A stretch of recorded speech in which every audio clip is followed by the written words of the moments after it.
Okay, let's just take a second to look at where we are. It's February 2026. And the world feels, well, it feels fast, tense. Mm.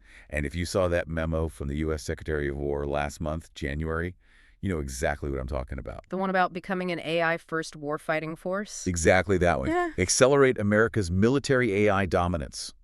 I mean, it's not a subtle title, is it? It feels like the starting gun for a race everyone was already running in secret. It does. But here's the thing that really grabs me. You have this massive pressure to move fast, to get the algorithms, the robots, out into the field yesterday. But then you have this huge stack of laws, of safety protocols that are just screaming, wait a minute. Well, that's the classic tension, right? Yeah. Speed versus safety, innovation versus regulation. And in a military context, those two things, they really do not play well together. It's like two different cultures colliding. Completely. You've got the move fast and break things idea from Silicon Valley crashing headfirst into the move slow and break nothing culture of the Pentagon. So today, we are unpacking a brand new report that lands right in the middle of this mess. It's from SIPRI, the Stockholm International Peace Research Institute, published just this month. Yep, February 2026. It's called Responsible Procurement of Military AI, and it's by Neda Gusak and Vincent Bulinin. And what I love about this report is that it focuses on something that, on the surface, sounds incredibly boring. But it's actually the most important battlefield of all. It's not the trenches, I'm guessing. It's the shopping list. The shopping list. Procurement. How militaries actually buy this stuff. Because the argument here, the core idea, is that the future of war isn't just being decided by generals or, engineers in a lab. It's being decided by the people writing the contracts. That's it. Which is a wild thought when you really sit with it. We think of responsible AI as the sci-fi problem, robots making split-second decisions. Right. But this report says, no, if you want that system to work correctly, you have to look at how you bought it in the first place. Okay, so let's dive into that. Why the panic? Why is everyone suddenly obsessed with buying AI right now? Well, the drivers are pretty clear, and the report lays them out really well. First, you just have raw strategic competition. The U.S. versus China. The heavyweight match, yeah. Yeah. China has been very, very explicit about this for years. They have a stated goal of intelligentization of their military. Intelligentization. That's a mouthful. It is, but the concept is specific. They want what they call multi-domain precision warfare. Routines. Using AI to synchronize attacks across space, cyber, land, sea, all at the same time. The goal is to use algorithms to find and hit the weak points in U.S. systems, logistics, satellites, communications. And the U.S. is obviously not just sitting there watching this happen. No, not at all. The U.S. has had this third offset strategy since about 2015, which is all about using technology to keep an edge over rivals like China and Russia. And Russia, exactly. But the key thing now is that it's not just theory anymore. The report points to these real-world conflicts that have basically acted like wake-up calls. Yeah, they mentioned a few. Nagorno-Karabakh in 2020 was a big one, right? Whoa, that was a massive turning point. You had Azerbaijan using these loitering munitions. Suicide drones, basically. Yeah, suicide drones to just overwhelm traditional air defenses. It showed the world that cheap, smart-ish systems could beat old-school heavy metal. You didn't need a billion-dollar Air Force anymore. You just needed a swarm of cheap robots. Then you have Gaza, with Israel's extensive use of AI for planning. But the big one, the one that seems to have changed the timeline for everyone, is Ukraine. Ukraine is the primary case study for speed. And they're not just using AI, they're using what they call attritable systems. Attritable, I like that word. It just means cheap and expendable. If a robot costs $500, you don't really care if it doesn't come back, as long as it does its job first. Right. But the crucial lesson from Ukraine, according to the report, isn't just the hardware. It's the software updates. What do you mean?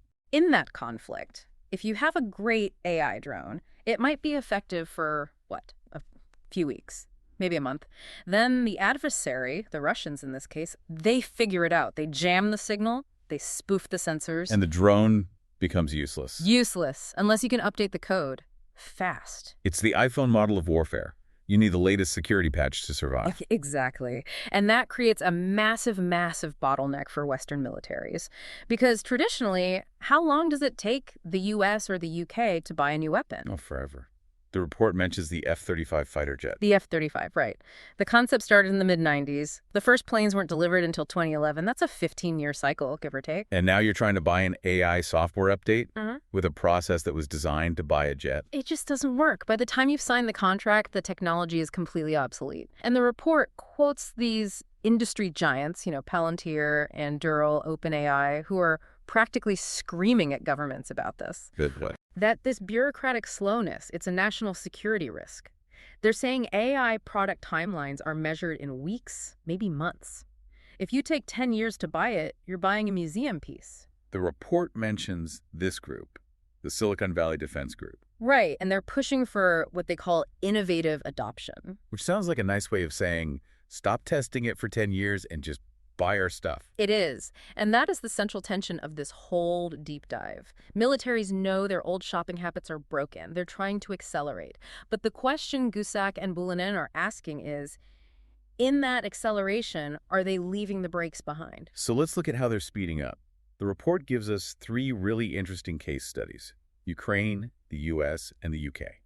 Ukraine is obviously the most extreme example. Because they're fighting for survival, yeah. They've essentially created a defense technology marketplace. It's called Brave One. Sounds like an app store for the Army. It's not that far off. It's a state-led initiative. They have over 1,000 innovations listed: drones, ground robots, AI surveillance tools. Military units can basically go shopping. They can see what domestic developers have built and get it directly. That is incredible speed. What about the rules, though? The checks and balances? Well, that's the trade-off. The report notes that in June 2024, Ukraine explicitly said they do not intend to regulate AI in defense. Why not? To avoid slowing down innovation. Now, Brave One says it does legal and ethical reviews, and I'm sure they do to some extent, but the priority is clearly operational speed. Survival first, paperwork later.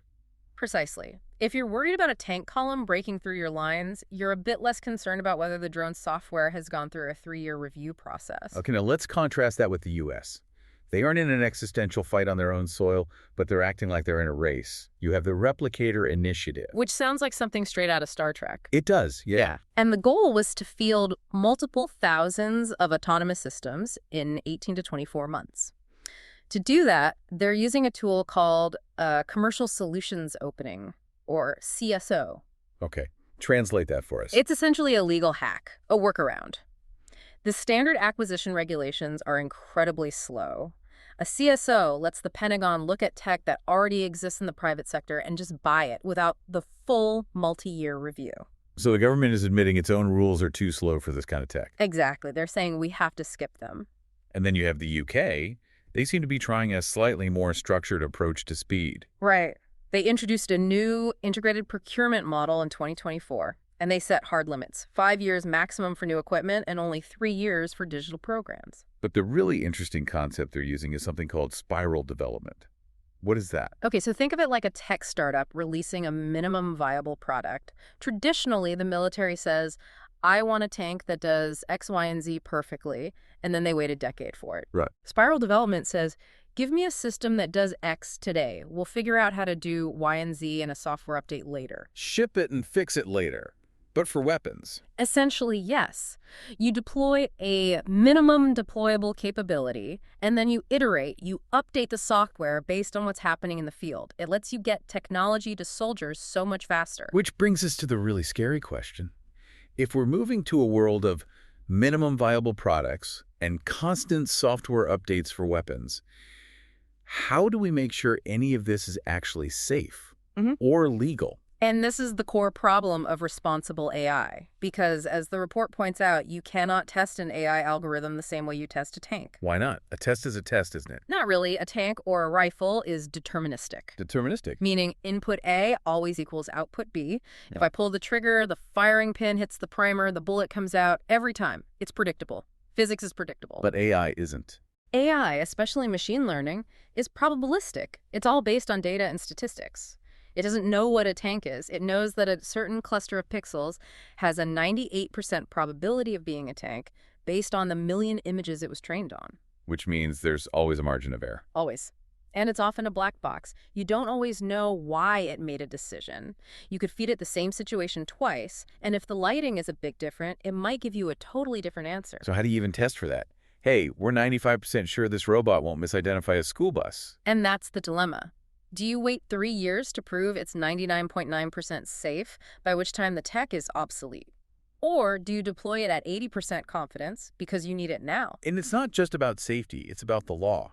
The report brings up something called API Article 36. Yeah, that sounds like a software update, but it's from the 1977 Additional Protocol to the Geneva Conventions. It says states must review any new weapon to make sure it can be used legally. Okay, that makes sense. You build a new missile, the lawyers take a look. Simple enough.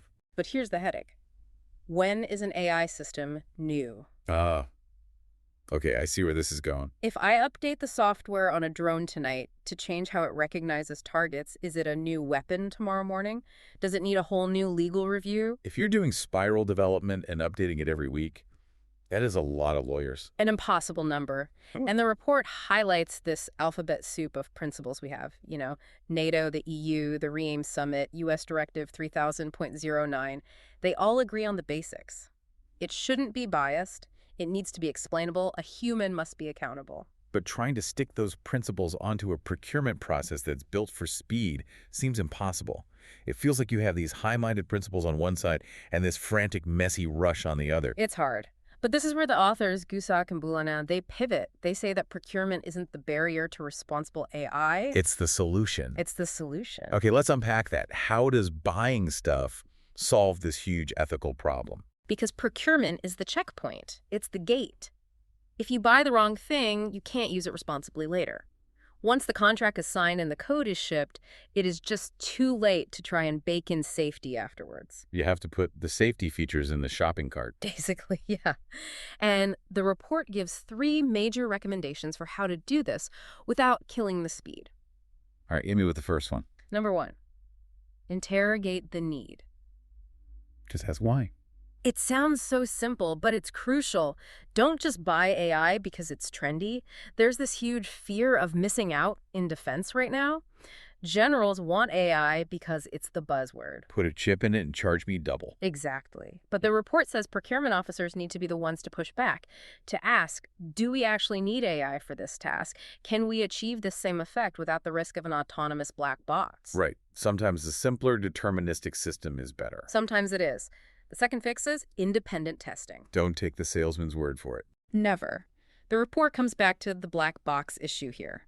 Tech companies want to protect their intellectual property, their source code, but the military absolutely needs to look under the hood. And the report mentioned a really cool example from the UK here, the AI model Arena. Yes, it's a pilot program. You can think of it like a standardized obstacle course for AI. Before the military buys a model, they run it through the arena to test it against defense benchmarks. It's like a crash test facility for algorithms. That's a perfect analogy. They throw adversarial attacks at it, they test it for bias, they see how it handles weird edge cases, and crucially, it's independent. It separates the marketing hype from the actual operational reality. I love that. If your AI can't survive the arena, we're not buying it. What's the third fix? The third one is clear expectations. Which means? It means put it in the contract. Don't just say, we want responsible AI. That means nothing to a software engineer. You have to translate responsibility into hard metrics. Give me an example of that. You need to define acceptable error rates or define confidence thresholds. You literally write into the contract. This system must not have a false positive rate higher than 0.01% on this specific data set. That makes so much sense. It aligns the incentives. It stops all the back and forth, and it tells startups, if you want our money, this is the standard. So they can build the right thing from day one instead of trying to patch in safety after they've already built the weapon. So where does this leave us? We're watching this race unfold. The U.S. is going AI first. China is intelligentizing. Ukraine is innovating just to survive. It feels like the train has absolutely left the station. The train has left, but we are still laying the tracks ahead of it. That's what this report is saying. We are in this really specific window of opportunity right now. States are rewriting their buying rules today to get faster. So while they're tearing up the old rulebook for speed, they have a chance to write in the safety rules at the same time. Yes. Or they can choose not to. And if they just optimize for speed and nothing else, we risk losing control over the technology. We risk fielding systems that are fast, lethal, and fundamentally unpredictable. You know, that spiral development idea really sticks with me. We're all used to software being buggy, right? We accept that our phone crashes sometimes. Mm. If we move that model to warfare, if we accept minimum viable products on the battlefield, what happens when that software bug isn't just a frozen screen? It's a misdirected strike. And that's the provocative thought I want to leave everyone with. We're moving to a world where weapons are updated like apps. Version 1.0 might be a little glitchy. Are we comfortable with glitchy when we're talking about lethal force? And just remember, buying is choosing. When a government signs a contract for a specific type of AI, they're choosing what the future of war looks like. They are actively incentivizing that future. So the next time you hear about a defense budget or a procurement reform, don't tune out. It's not just paperwork, it's the blueprint for the next century of conflict. We'll be back next time with another deep dive. Until then, stay curious.